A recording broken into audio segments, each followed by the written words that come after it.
everybody. I'm Dr. Paul Adams. I'm an associate professor of political science here at Pitt Greensburg, also the advisor to Pi Sigma Alpha, the National Political Science Honor Society, which is one of the co-sponsors of this event. But the main sponsor of the event is the League of Women Voters of Westmoreland County, for which I serve as the Civic Education Director. So wearing two hats tonight, which is not abnormal for me. On your way out, if you haven't done so already, please stop by our information table where we have a bunch of information about voting, voter registration, about our website, Vote 411, where you can get information about not only when and how to vote, to request mail-in ballots, deadlines, but also information on candidates, biographical and questionnaire that they have been asked to fill out. So all of that is available at vote411.org. Please feel free to visit. A couple of announcements. In this very venue tomorrow evening, it's here, right? Yeah. There's a candidates forum. All the candidates running for State House and U.S. House of Representatives were invited to come to an event tomorrow night here at 7 o'clock. And it's being co-sponsored by both the Pitt Greensburg Democrats and Pitt Greensburg College Republicans. All candidates were invited from congressional race and local House races that are in or adjacent to Pitt Greensburg and the greater Greensburg-Hempfield area. So if you're interested in coming out for tomorrow night's event, right here, same place, 7 p.m., feel free to do so. I'm also the advisor to the College Democrats, so that's my third hat that I'm wearing for the evening. So my last announcement is that our next Timely Topics event for April will be Tuesday, April 14th at the Greensburg-Hempfield Area Library on the second floor. That event is on fragmentation in local government here in the Commonwealth of Pennsylvania and its impact on citizens and government efficiency. Our guests are Christopher Bream, a regional economist from the University of Pittsburgh at the Center for Social and Urban Research, and Alec Italiano, who's the planning director for the city of Greensburg, and we're going to discuss issues related to why we have so many local governments and small governments and what that means for you as a citizen when it comes to especially government services and effectively providing government. You'll be able to find information on the League of Women Voters website to register for that event, and that'll be at 6 o'clock Tuesday, April 14th. So there are some flyers out on the table for that event next month, actually, as well. At the library, yes, that's where that event is. So that gets us to this evening's Timely Topic event. I have a pleasure of welcoming one of my colleagues, Dr. Jessica Giuliani, Associate Professor of Communication here at the University of Pittsburgh at Greensburg. She's also an affiliate scholar at the University of Pittsburgh's Institute for Cyber Law, Policy, and Security. Her topic tonight, titled Democracy Dies in Digital Silos, Clickbait, Confirmation Bias, and Mis/Disinformation. I think we know that's a hot topic over the last few years, given how more and more people get their information digitally and what that means for how we get said information. So without further ado, I'd like to introduce Dr. Jessica Giuliani.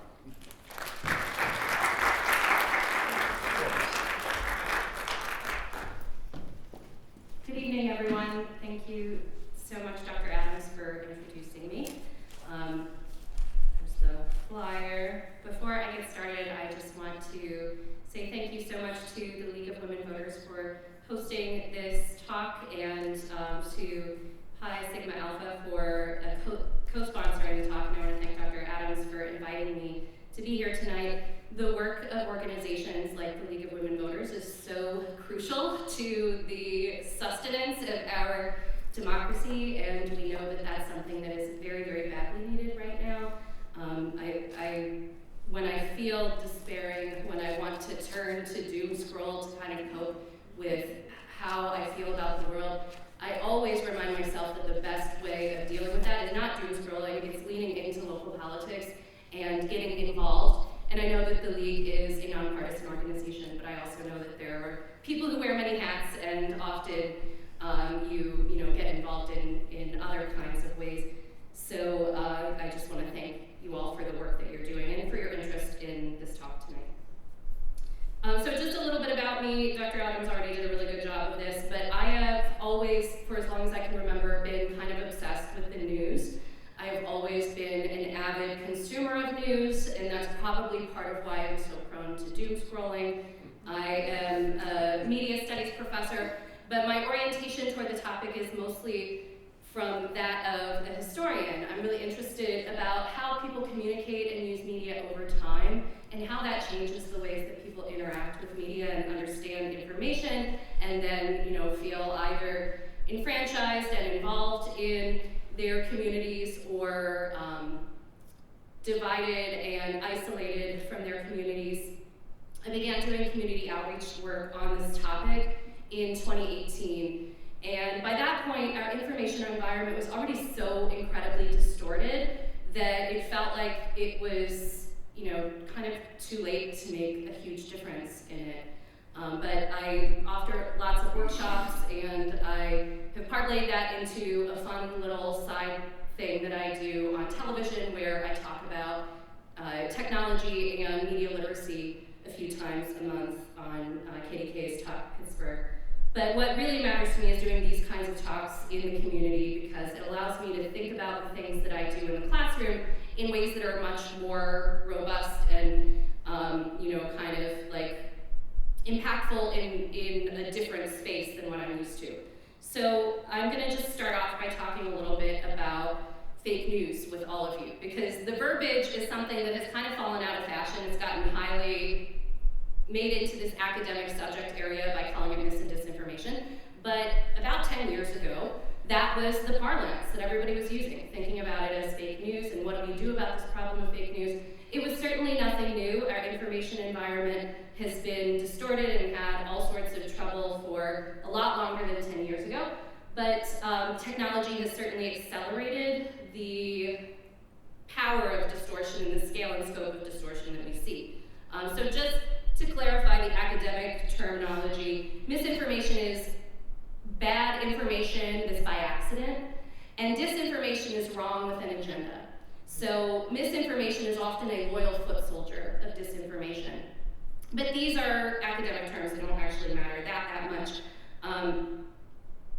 What I want to do is go back over 100 years and think about newspapers, because I'm a media historian and I want to kind of take the temperature of this moment down a little bit by reminding us all that nothing is new under the sun, and that we have had problems of distortion in our information environment for a very long time, and if we've gotten through it, and democracy has prevailed, and we will get through it again. Yellow journalism is a period from the 1890s that describes the newspaper wars. The newspaper wars were between William Randolph Hearst and Joseph Pulitzer, and those are names that we still recognize in our media environment, right? They had the New York Journal and the New York World, and I have to look at my notes to remember who had which. The New York Journal was Hearst, the New York World was Pulitzer. And what happened in the late 1890s was they each wanted to be number one. They wanted to be the top media baron of New York City and sell the most newspapers.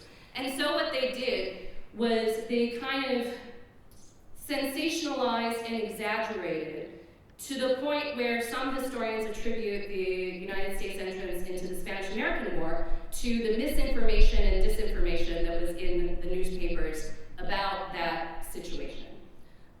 So I want to ask you guys, what do you see in these newspaper covers? This is not scientific, this is just anecdotal, but 1896, 1897, and 1898, a time lapse.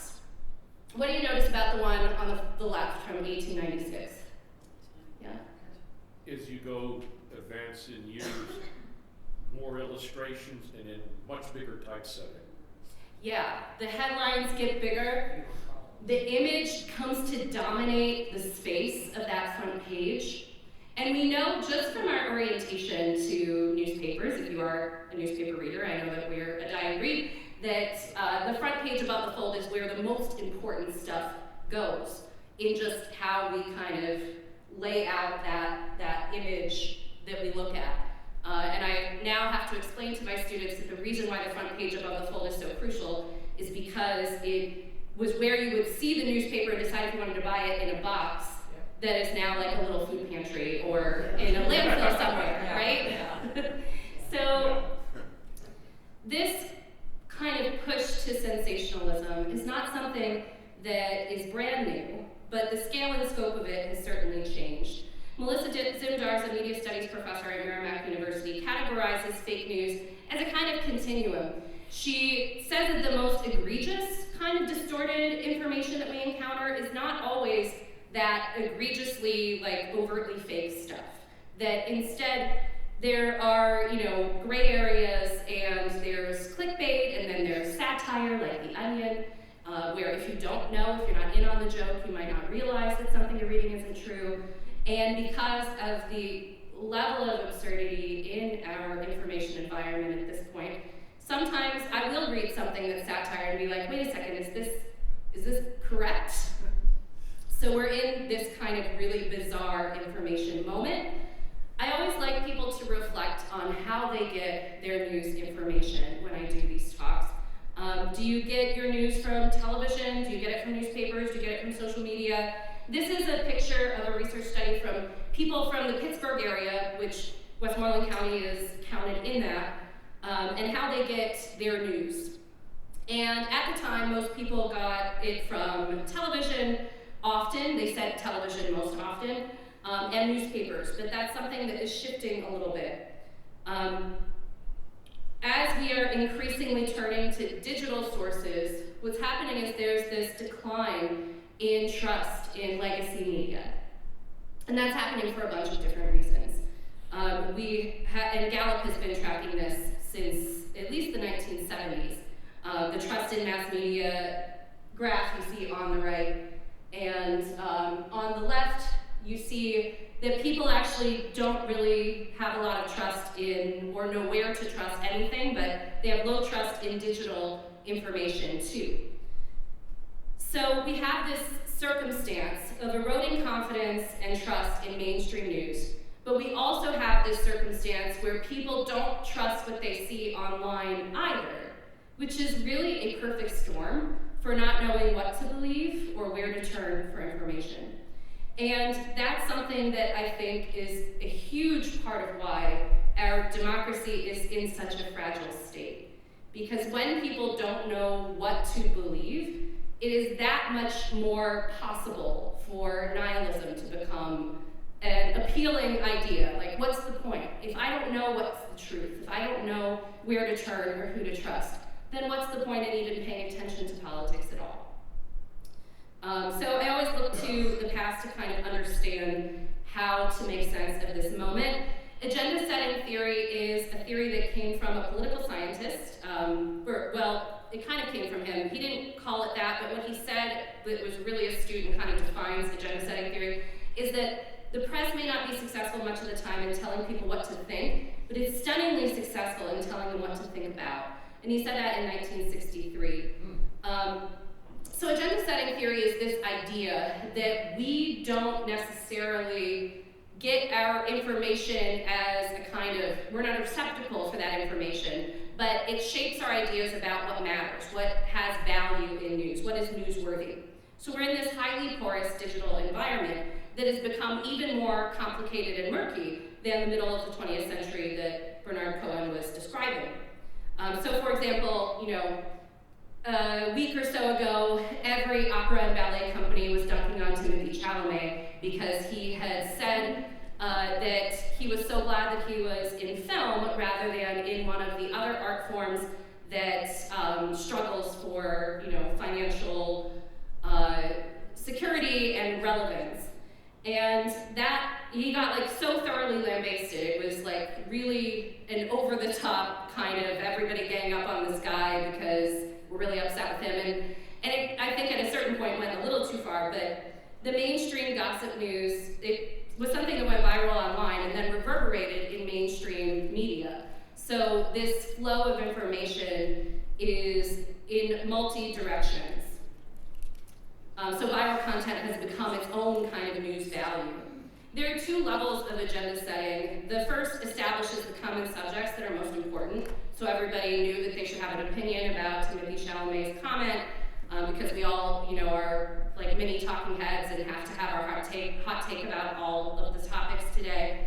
And the second level decides which parts are most important. And as I said before, when you look at a newspaper itself, you kind of know immediately where the most important news winds up, just from position alone. So agenda setting theory piggybacks off of another idea from Walter Lippmann in his book, Public Opinion, from 1922. And even though people don't really pay attention to newspapers the way they once did, the basic premise of this is still, present. And when you load a newspaper's website, what is decided to put onto that load screen is the most important stuff. So some assumptions of agenda setting are that the press and media don't reflect reality like a mirror, but they help to filter and shape it. And our media's concentration and the structure of it shape our public perception about what subjects and stories matter and the degree to which they matter. So for example, in the UK, there's a lot of coverage of the British royal family, and I happen to be a royal watcher. My husband likes to remind me that we fought a war so we don't have to care about those people here. So we don't have it covered in the United States with the same scale and scope as they do in the British papers, right? So that's just one example, and it's an example I like to use in a lot of different classes because I think the royals are fun to watch, but they also have a weird embedded press. So in Public Opinion, Lippmann argues that our ability to kind of process information means that we're going to seek out guidance and order, and we do that by looking at the guidance from the media itself. And media is framed in a way to kind of instruct us on how to prioritize the information we encounter. He called it a pseudo-environment, but we think of it now as social construction.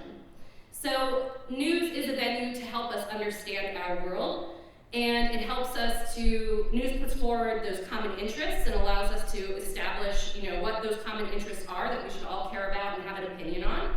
And the media helps to transmit public affairs. But this is not a perfect system because it presupposes that our information environment is going to be operating in good faith and going to come from a position of objectivity. And in an idealized sense, that's the goal of journalism, to present information in an objective way without swaying. But we know that that doesn't always work, because even in the case of the Associated Press and the Associated Foreign Press, as you see on the examples to the right, you will get moments where editorial decisions are made that shape and frame our understanding of a story.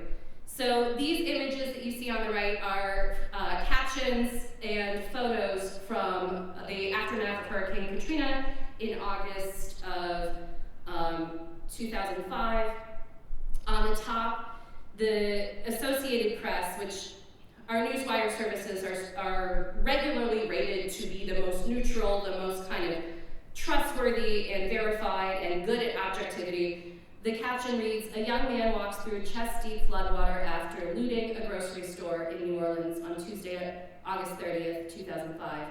Floodwaters continue to rise in New Orleans after Hurricane Katrina did extreme damage."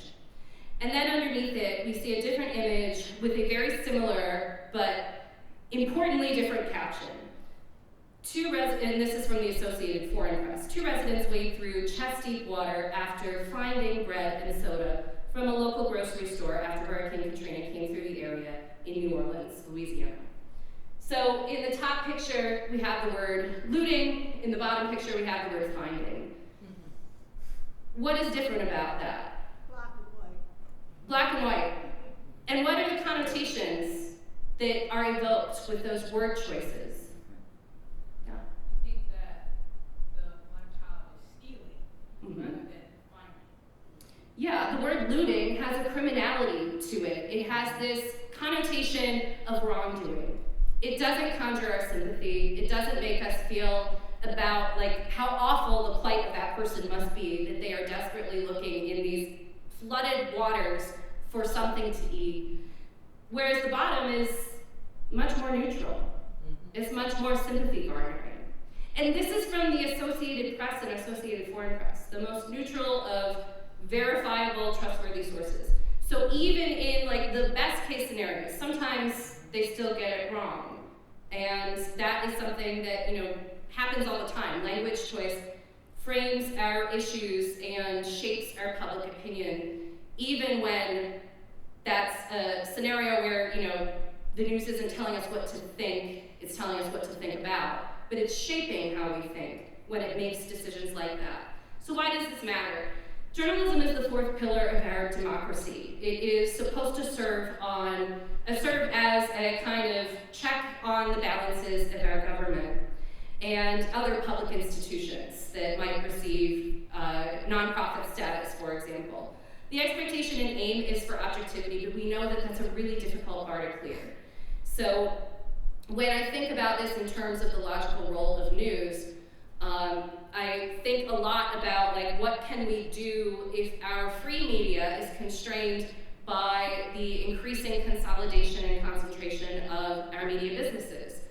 What if our free media is constrained by a kind of political environment in which it is not actually possible to freely report on subjects without there being possible sanctioning or the removal of your broadcast license because the FCC chairman is threatening to take it away if you don't report favorably.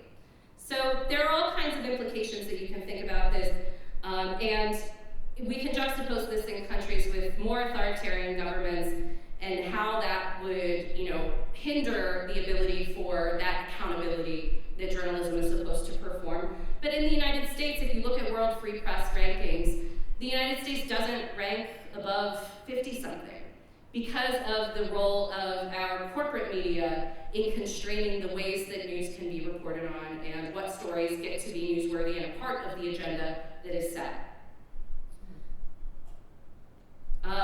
So from 2018 until 2026, Pittsburgh was the largest US city without a print daily newspaper. Atlanta reduced its print run at the beginning of the year, so now they are the largest, and we are soon to not have a Pittsburgh Post-Gazette at all unless there happens to be a last-minute sale of that paper. In many ways, the situation in Pittsburgh is a story of the broader circumstance for journalism right now, because newspapers have long been the most long-form, deep-dive space in which news can be reported on in a day-to-day sense. So we are in a scenario where newspapers are disappearing. There is an expanding news desert as the Hussman School of Journalism at the University of North Carolina has tracked and reported on extensively. And the business of news has shifted considerably because newspapers used to be a space where you could do these long-form deep dives, these slow news style investigations of stories. The requests that you make for, you know, the sunshine laws about public reports on information that is either from government or from some kind of nonprofit, and newspapers are eroding. This image that you see is where newspapers have disappeared. It's actually a much higher number than 2,100 at this point because it's, I think, something like every 2 weeks there's a newspaper that closes around the country. So the weeklies as well as the dailies for local news are basically disappearing. And this is a huge problem because the business of news is really consequential to democracy if we need it to uphold that fourth pillar and be that accountability check. So what does this mean when you're in a news desert? A news desert is a community without a newspaper, if that wasn't clear. It's really hard on smaller local news communities. A part of why we have this moment where, you know, people have eroding trust in the media, capital T, capital M, is because what they think of when they think of the media is, you know, the big kind of broadcast cable news giants and the big newspapers, and the there's like no little league dad on your kid's baseball team that is a journalist because there's not that local paper anymore. So the idea of what it means to be involved in the media, to be a journalist, has become that much easier to vilify because we don't have as much local news as we did before. It's hard to feel as though where you live matters if you get the impression that the media views where you live as flyover country. And it's those feelings of disenfranchisement and resentment are able to really emerge in that kind of scenario. So residents in news deserts are more likely to live in rural areas and small towns with older populations and higher rates of poverty, lower rates of educational attainment, and lower median income. And I'll show a graph for that in a bit. But earlier this month, there was a study from Medill, which is Northwestern's school, journalism school, and they found that places that are news deserts, they studied how people get information in news deserts, and in places that are news deserts, people turn to social media, they turn to influencers, they turn to gossip. They don't turn to, people who have a lot of professionalization and obligation to the truth. They turn to people who are engagement farming to try to go viral and say the most inflammatory thing that they can. And that, is a prime ground for outrage bait, for example. These are some of the sources that they found. They said 42% of people in news deserts get their information about local news from social media groups or pages, and then from local television. There was also a study earlier this year from the Seattle Times about news deserts and how in news deserts, because there aren't these local journalists that are muckraking and making those right-to-know requests, there is increased corruption because I guess eventually the people who are being corrupt are still getting caught, but there's not the same government oversight in place. So I already mentioned some of the demographics of news deserts, and that's just some of the figures on it. News deserts have increased polarization, they have increased political corruption, they're much more vulnerable to mis and disinformation, there's increased disenfranchisement because there is lower voter participation, and like I said before, increased susceptibility to nihilism. So what does this have to do with digital silos?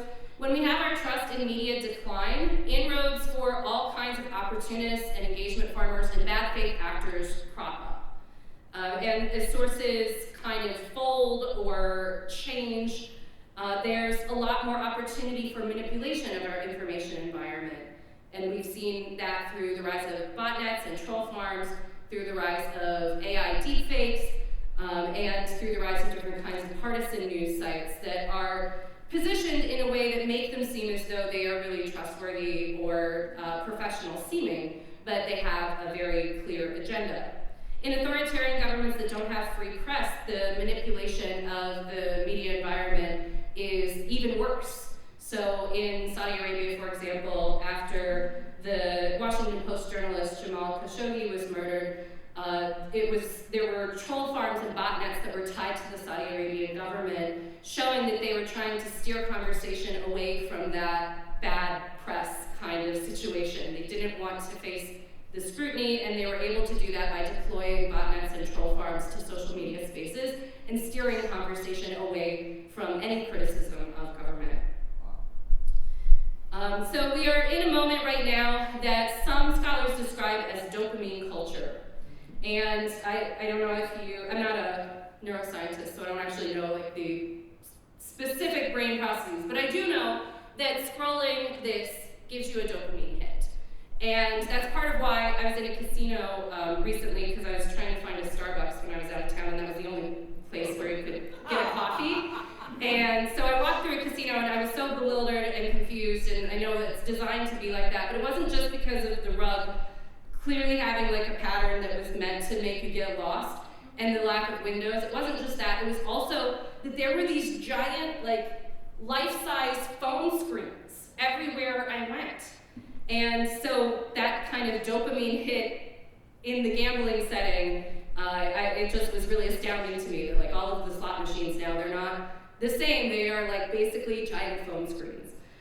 So anyway, dopamine culture is basically this kind of rush to get that dopamine hit by any means necessary, and the cultivation of the habit formation that the monetized for-profit platform folks at Meta and Alphabet, Meta which owns Facebook and Instagram and WhatsApp, and Alphabet which owns Google and YouTube and all sorts of other things, and all of the other bigs, TikTok, which used to be owned by ByteDance but now is apparently owned by a bunch of different US billionaires, that desire to kind of cultivate our magnetic pull back to our screen so that we scroll is one of the features of dopamine culture. But if you look at this chart, you can see in like a slow, traditional culture, you can, read a newspaper. In a fast, modern culture, maybe there's a multimedia orientation to news. And in a dopamine culture, it's clickbait. It's what will drive attention to that particular site so that they can then serve you ads and mine your data, because we have no federal protection for data privacy in the United States. So you give the keys to the data kingdom basically every time you agree to those terms and conditions or accept the cookies or all of that stuff. And there are other examples of this. So with images, viewing something on a gallery wall at an art museum. Fast modern culture is viewing it on a phone. Dopamine culture is scrolling, as fast as you can, not necessarily fast as you can, but looking at like 50 TikToks in like 20 minutes. So we are in a moment where I think dopamine culture kind of describes the pace and the attention span of how people are operating.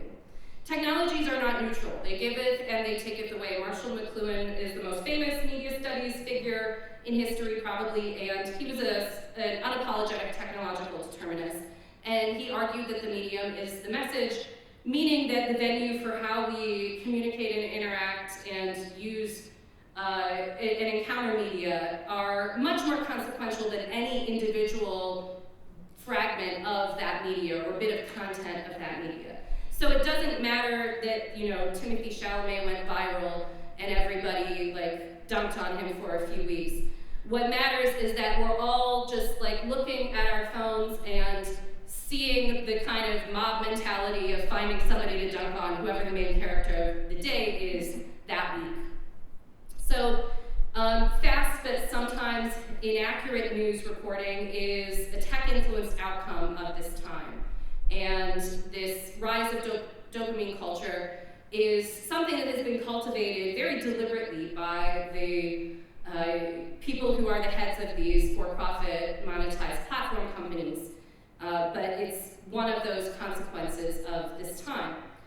And with fast news comes a race to get the scoop, and inevitably there's going to be mistakes that happen, and the race to kind of get the most clicks, get the most attention, the engagement farming, and the hate bait and outrage bait that we encounter. All of that is a part of this broader dopamine culture that we're in. And we're in this moment where there is, advertising continues to be a massively important economic engine of our media. So in 2020, for the first time in 50 years, newspapers made more money from circulation revenue than from advertising.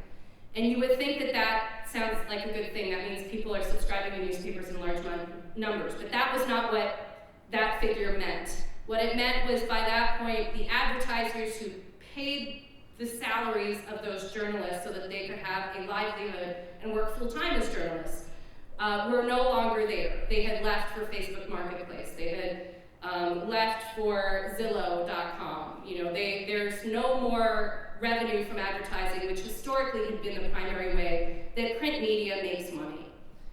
Subscribers being the primary revenue generator is basically a recipe for layoffs and closures of print media outlets.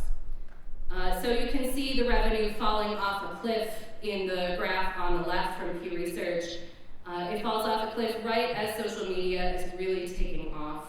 And so in, around 2008, 2009, 2010, and that's also when, the first iPhones were being adopted, the first smartphones were allowing people to kind of carry around multiple newspapers in their pockets. So algorithms are also a really big factor in all of this, because if our social media environment was relatively neutral, if it was a reverse chronology, in which we were seeing what was the most recent, this was how social media used to be at first. You'd see the most recent thing and then you could scroll back through linear time. And now it's like so completely distorted and disorienting that you are, hunting for the cousin or the aunt or uncle or the relatives that you know that you follow on Facebook, but you never see their stuff because instead it's just a bunch of junk mail that is in that feed. So an algorithm, I think of it as like a recipe because I'm not a computer programmer. And we get to kind of toggle that recipe a little bit. Like if we really like cinnamon in our chocolate chip cookies, we can add that. But the recipe itself is relatively static, and then certain things can be toggled or cranked up or pulled back from. And algorithms are not neutral. They present content in a way that is really disorienting and serving the interests of trying to keep you engaged for as long as possible. Our attention and our engagement is what is powering the advertising that is online, that's keeping all of the richest people in the world rich, essentially. So our engagement and attention are really important, and the algorithm tries to predict ways to jockey for our attention by getting us to scroll, to click, to like, to favorite, to share, to ring the bell, to comment, all of those things. So there are implicit and explicit inputs that we give that help determine the outputs of an algorithm. Social media is a kind of digital opium, and it is kind of trying to cultivate our desire for that dopamine hit and get us to form that habit by getting us to continue to go back to that platform, to scroll and to engage. And these are images from a former Stanford professor named Ted Goya. So confirmation bias is in the mix here because it is a really great circumstance for our distorted information environment. Confirmation bias is our tendency to put deeper trust into information that tells us what we want to hear and confirms our existing beliefs, and deeper suspicion into information that complicates our existing beliefs. So confirmation bias is a phenomenon that's kind of like a psychological phenomenon, but it increases depending on the degree to which we are emotional about a subject. If we feel really intense about a particular politician or a particular political issue, we're going to be more susceptible to mis or disinformation about that. Before this talk, I'm trying to see if I can bring it up. I got a news alert from the New York Times, a sea of misinformation. Pediatricians are navigating parents' mistrust and confusion about vaccines while striving to do their best for their children. Obviously, your children are your most kind of emotional tie. If you have to make decisions about their medical maintenance and their well-being, that is an incredibly ripe situation for confirmation bias to thrive. When you combine confirmation bias with an algorithmic platform that is doing everything it can to keep your attention, to get you to engage with content, you have what's called a filter bubble or a digital silo. So this is intellectual or political isolation that's fostered through digital media. We see more information that's biased in favor of what we want to hear and confirms our existing beliefs, and we can kind of hide or unfollow or mute or block anything that might challenge our beliefs. So one of the things that people talk about when they talk about this moment that we're in is the deep political division. And I think when we are existing in these silos, which are basically different information universes, it is absolutely expected that we would have deep division. If people are getting information from vastly different sources and their feeds look wildly different, that's going to be an inevitability. It's not like we're all starting with the same primary text because we've all read the same newspaper article and then we're coming to the argument with good faith about that particular set of issues or that particular report. Instead, we're getting wildly different, engagement-farmed information that is designed to go viral in the algorithm, not information that is, dispassionately reporting on stuff in a trustworthy way. So filter bubbles create a kind of tunnel vision and exacerbate these political divides that we see as a feature of this current time. I'm going to just jump ahead because I'm going over time a little bit. So I found this great cartoon that really encapsulates it when you do a search. Now Google searches have a lot of AI information at the top because they're pivoting to kind of push that because that's where they see their interest as a company heading. But, and actually I have a bunch of, I could do a whole talk about that because the information that is clicked through on has plummeted. You saw that graph of the print advertising back here. This cliff, newspaper sources aren't getting anything, like the referral rates from Google they look like that trend line because of the AI overview and the fact that Google is trying to keep everyone as a captive audience so that they can serve their ads just through their specific website. But anyway, I love this cartoon because I think it really does encapsulate the filter bubble problem. I've heard the rhetoric from both sides. Time to do my own research and find the real truth. And Google produces literally the first link that agrees with what you already believe, and the little cartoon figure says jackpot. So we're in this really difficult environment, and I'm excited to talk to you about it a little bit more. But it is not all bad. Some tools that you can use are to kind of be able to digest all of the distorted information is this method from a professor's name I'm forgetting, but he was at the University of Oregon, Mike Caulfield, I think it is. He has the SIFT method, and he says you can stop, investigate the source, find better coverage, and then trace claims. But I really like to think of this as a kind of lateral reading, which came from MediaWise.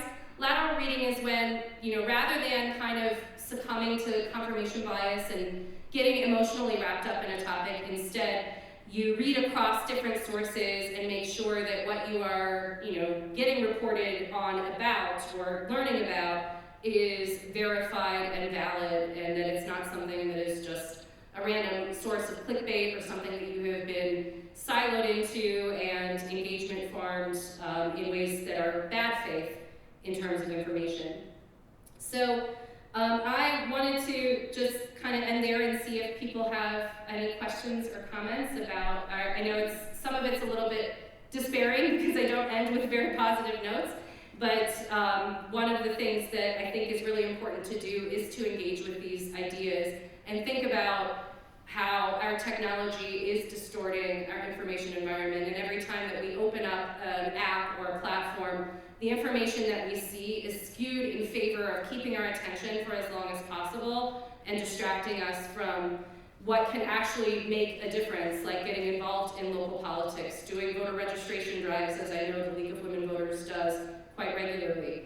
So thank you all for letting me talk with you about this a little bit, and I look forward to your questions.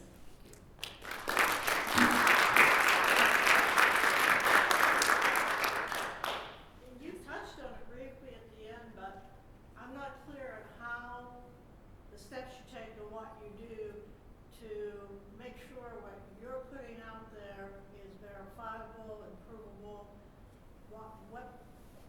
What's to say you're not clicking on something that tells you it is when it really is? Yeah, so I think the main thing is to make sure that you're corroborating the information across multiple sources, and they're not just random, like I'll see something on social media and I'll be like, oh wow, I hadn't heard about that or I didn't realize that. And before I stop and say, I've learned this thing that I didn't know about, I go to sources that I trust, like reputable sources of news.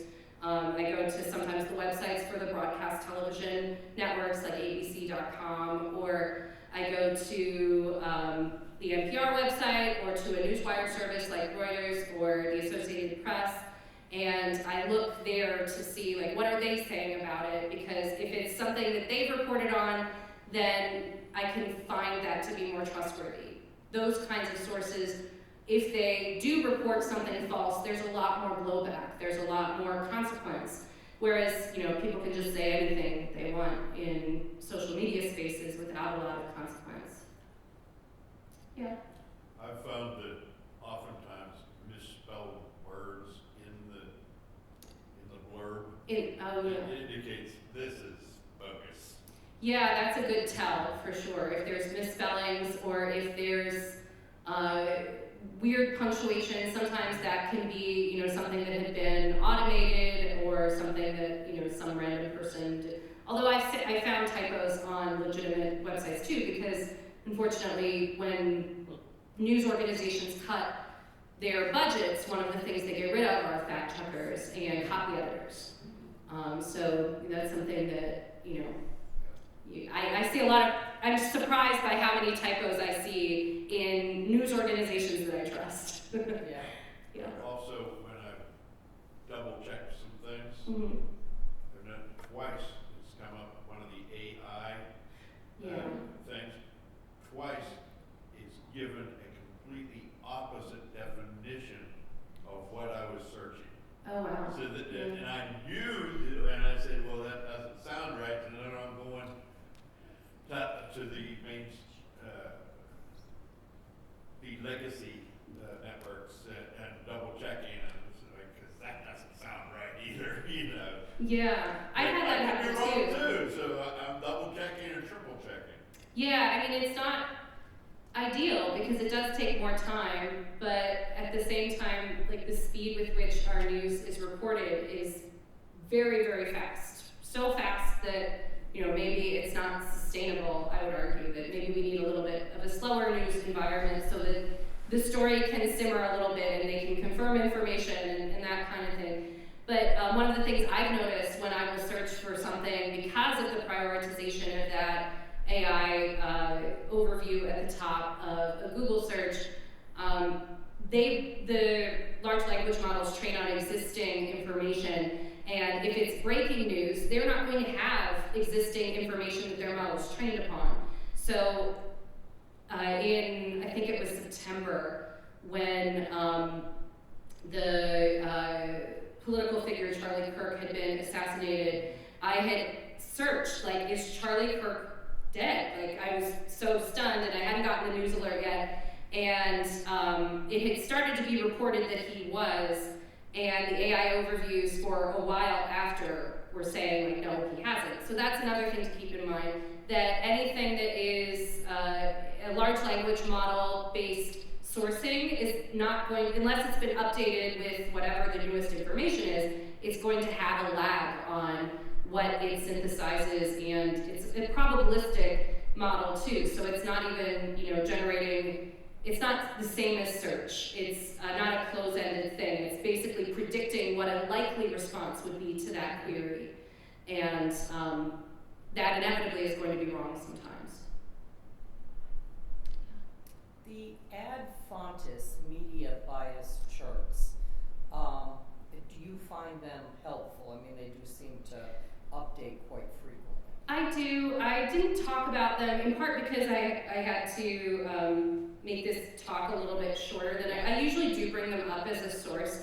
The reason why I sometimes find them to be, like, maybe, I think they're good, but my issue is that they present it as though it's this, as though our information environment is this bell curve that is highly equitable in terms of the left versus the right information environment and information distortion environment. And I don't personally think that that's the case. And if you look at the money that's generated by the information environments of our political fringes, it is not equitable. It's not they don't have equal power, they don't have equal say. So to present them as a kind of bell curve gives the impression that they are on an even keel, and that's the only reason why I didn't, when I was cutting things, that was one of the things I cut.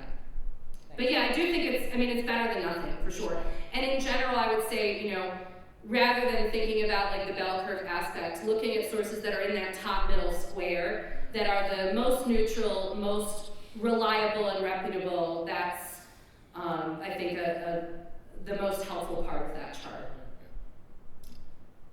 But yeah, this is a media bias chart. If you ever I know a lot of people have seen it by now, but AdFox Media has a media bias chart, and they have like a whole methodology where they regularly review and update different sources of information, and they say where they align on a spectrum of political ideology.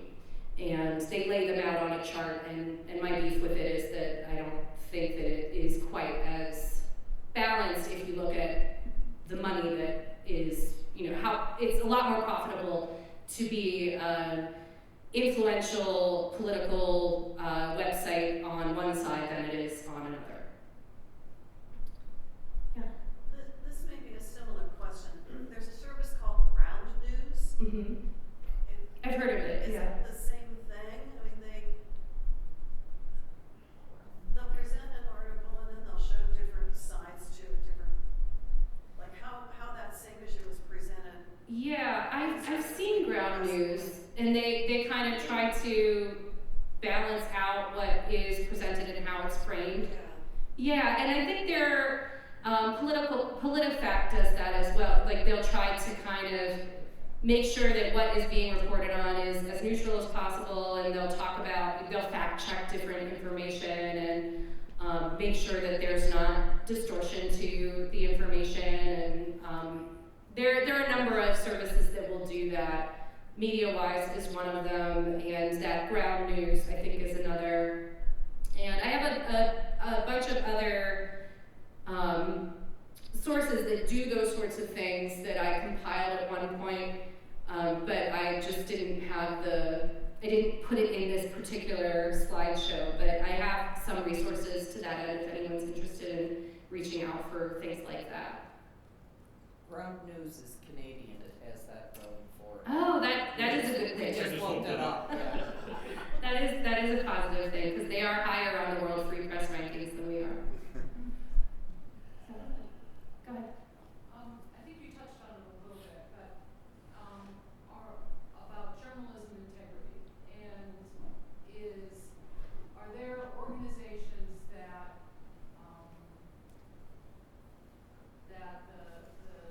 the major news sources are evaluated by, or that they ascribe to? Is there like an Edward R. Murrow Foundation or something like that, that if you go and they're part of that organization, that they're trustworthy news?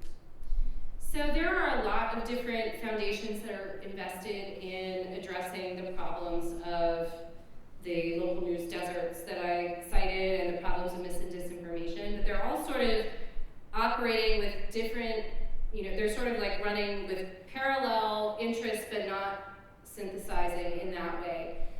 So as far as I know, there's not any of them that are specifically saying like these are trustworthy. And I think part of that is because with some of the ownership changes that you can see happening in since the Telecommunications Act of 1996, our media environment has become extremely consolidated and conglomerated in ways that really reverberate and create a lot of opportunity for censorship, a lot of opportunity for the government to kind of flex and get people to fall in line because of fear of fines or retribution or losing their licenses. So we see that happening with the lead up to the Paramount Skydance merger a few months ago in like 2005, I guess it was August 2005. A lot of different changes that were happening within the company to make sure that the FCC would greenlight the exception that they needed in terms of their reach, the amount of households that they could broadcast into for their broadcast network, CBS. So there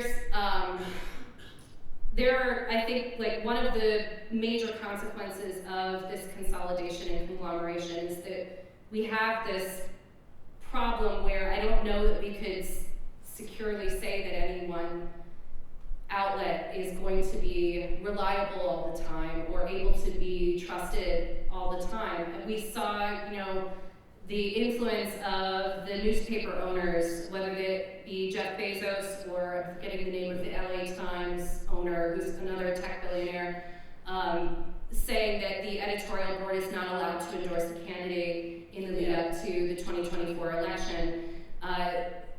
So, does that compromise all of the Washington Post? I would say no. I know really fantastic, qualified journalists that work there, but at the same time, it does compromise their editorial pages in in some ways, and it does kind of make it difficult to say with authority that this site, this particular outlet is always one that we can trust. So I imagine that part of the reticence to create something like that, which would be really useful, is the need to constantly maintain and upkeep it. And maybe that's, you know, why the ad fonts media people are doing a pretty good job, because they do regularly go back to the well and look, and they're not necessarily looking at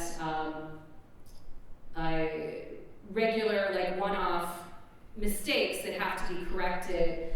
They're instead looking for a broader distortion through political, ideological goals that aren't necessarily the same, but can be the same as the kind of bad or unreliable information that you can encounter.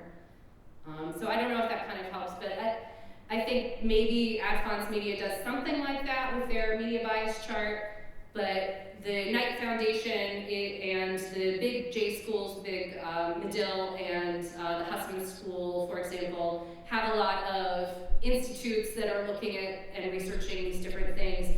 But there's another place that I think is actually really useful is Common Sense Media. I use it all the time to look at information about, like, movies before I decide whether or not this movie that I loved in the 80s is going to hold up enough to show it to my current teenagers, because, you know, I want to go back and memory is fuzzy, and I don't want to watch it without them because my time is scarce and I don't have time to just watch a movie that I'm going to watch with them twice. So I go to Common Sense Media for information about all sorts of things, but they actually have media literacy and digital literacy curricula on their website that is age-based, so it's for different ages, including adults, and that is a nice resource as well. Yeah, That's good to know, because we put movies on for our grandkids, and they sit there and it's like, why are they making us watch this? It doesn't connect. Yeah, well, I mean, it's not even that the movies will necessarily resonate, but it's like, bless you, is there, you know, a scene where it's like normalized for a man to coerce a woman into making out when she's under the influence of alcohol? Like those sorts of things that were totally normalized in movies in like the 80s and 90s, but that my, you know, 13-year-old will watch and be like, that is so messed up. And I'm glad that she sees it and recognizes that. That's huge progress. But it also, like, I watched Clueless with her, which I don't know if you've seen it before, but the main character, spoiler alert, the main character gets with her former stepbrother, and my daughter liked many aspects of the movie, but she could not get over the hurdle of that particular plot point. She was like, that is just, they are family, that is like unacceptable. So, yeah. Well, you were talking about, you know, there's a decline in print media online in all these news desert areas. Is there any, what do you think is the solution to that? There are lots of organizations that are trying to fund like local journalism and trying to help people, and there's places that are trying to do so in digital spaces. There's, you know, pushes to create podcasts and pushes to have sources like Public Source, which is a Pittsburgh news outlet that a number of former print journalists have transitioned to, that's a digital native news site. And I think, you know, the answer would be that if you do hit the lottery you're not going to make money off of it, but do what Richard Mellon Scaife did and view your newspaper as something that is just a good evidence of your influence and power in the world. And his newspapers lost money for a very long time, but he recognized the power of political influence that he could maintain by helping to have a relatively controlling hand over the coverage of certain subjects. So yeah, if any of you become an independently wealthy person and want to, like, it's really just a money issue. I think there's not really a lot of money in newspapers, but that is where the best kind of journalism that is the most robust can happen on a local level. If you think about what happened in the Tree of Life shooting, it wasn't the national media that descended here that got a Pulitzer. It was the journalists from the Post-Gazette. The ability to report locally is so crucial because you can understand the community in a way that is just much more, it's illuminating, and it's much more robust than if you are someone who does think that, the Minneapolis things that have been happening over the last few months. Every time I was looking for news about it, I would go to the local journalists from the Detroit Free Press, and not Detroit Free Press, from, I forget the name of the Michigan, or the Minneapolis. Star Tribune. That's it, Star Tribune. I was like, which one was I constantly turning to? Because that's where, the people can really make interesting and develop your understanding of what it's like to be there and be a part of that community and be impacted by it. So when we do lose those local outlets, it is just such a huge loss for that community belonging. Yeah.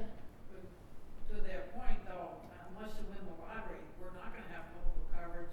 And so our local politicians, our local school boards get away with murder. Yep. Because Yeah. nobody's watching them.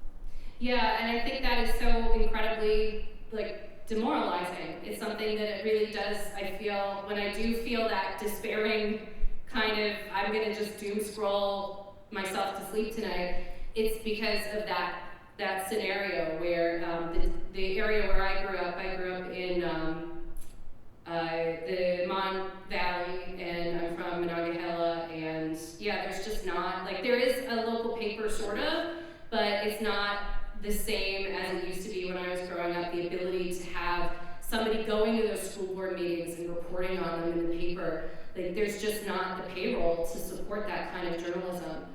Thankfully, there is for bigger areas, I know they always have, there's multiple journalists that are at the Pittsburgh Public Schools school board meetings reporting on things, but that's the second largest school district in the Commonwealth, so it's not going to be remotely the same for a lot of our smaller, even really well-resourced districts. Yeah, I have a big worry about the local media at the really local level. I just finished serving 12 years on Indiana, Pennsylvania's Borough Council. And we still have a newspaper in our town and a couple of radio stations, but like the Valley Independent, Yeah. when it sold, because I grew up in Ross Draver. Oh, okay. When it That's was where I go to sold, Walmart. our paper was sold from a local family that owned it for generations. It now is become really wishy-washy. Yeah. But what our borough has done is we hired a digital media person, and we put out social media things, and we videotape and have made it available to everybody. But still, not everybody has time to go looking for that. Yeah. And I worry about these, especially the real rural communities beyond Westmoreland in Indiana, with no media coverage. Who's following the school boards? Who's following the borough councils in the township municipalities? Because so much goes on there, and it just. Yeah, and in the It's absence of scary a what local could happen. paper, there can be a lot of corruption, there can be a lot of manipulation. In terms of that work that you were doing on the borough council, was it to be in compliance with the sunshine laws? Because I keep wondering about how, when there aren't local papers, how does a municipality stay in compliance? We have a very good borough council and a borough government, and it was our way of trying to meet the sunshine that you can go back and look at a day, if you don't watch it live on Zoom, you can go back a day later and watch the entire meeting or parts of it. You can scroll through it, which I still do instead of going up to the meetings myself, but not everybody has that chance. And that's where the local, because back when I was a kid growing up in the 60s and 70s in the Mon Valley, there were not only a Monessen newspaper, there was a Monongahela, there was a Charleroi. These are communities down in the valley. And there were radio We grew up, stations too. and radio stations, so you had a lot of coverage. Yeah. And now, I know in our town, we have a former professor that taught journalism at Indiana University of Pennsylvania. Mhm. He has a blog that he puts up stuff, but it's Oh, very David occasional, Yeah. and it's biased towards his feelings on He came out of things. UNC. Oh, okay, And, okay. but I'm hoping that something can fill the gap, especially for the real rural areas. And I worry now about communities like Pittsburgh where you suddenly are gonna lose all this. Yeah. But it's, for me, it's scary, and I'm a newspaper junkie, so, Oh, yeah. I'm old school. Mhm. Yeah, I And mean, I I know like the the news showing importance up of in the it. morning, and I like the inky hands. I love it. Uh-huh, I miss uh-huh. it because it's dwindling. The opportunities to have. I used to be able to get the New York Times delivered and the Washington Post delivered. I can't get those delivered anymore. And I'm used to reading media for, like, the Post or the New York Times or the Mhm. Guardian for national and international news, but what I worry about is the state on down. Yeah. Who's covering that? Yeah, and that is Who's where watching? the big concern is, and that's part of why the studies about news deserts in terms Right. of the risks of corruption, in terms of the sense of disenfranchisement, I mean, that's exactly the problem of, when we don't have even a weekly paper or something like that. We already have it in our county. We've had people come to our meetings and say, why didn't you tell us about this? And we said, well, if you look at the local paper, it's there. Well, I don't look at it because it's a political rag. It's either Yeah. too biased to the left or too biased to the right, considering where you come from. Yeah. And so people are they're not trusting even the local media. Yeah, it's really dismaying because historically local news had higher trust, and I mean Yeah.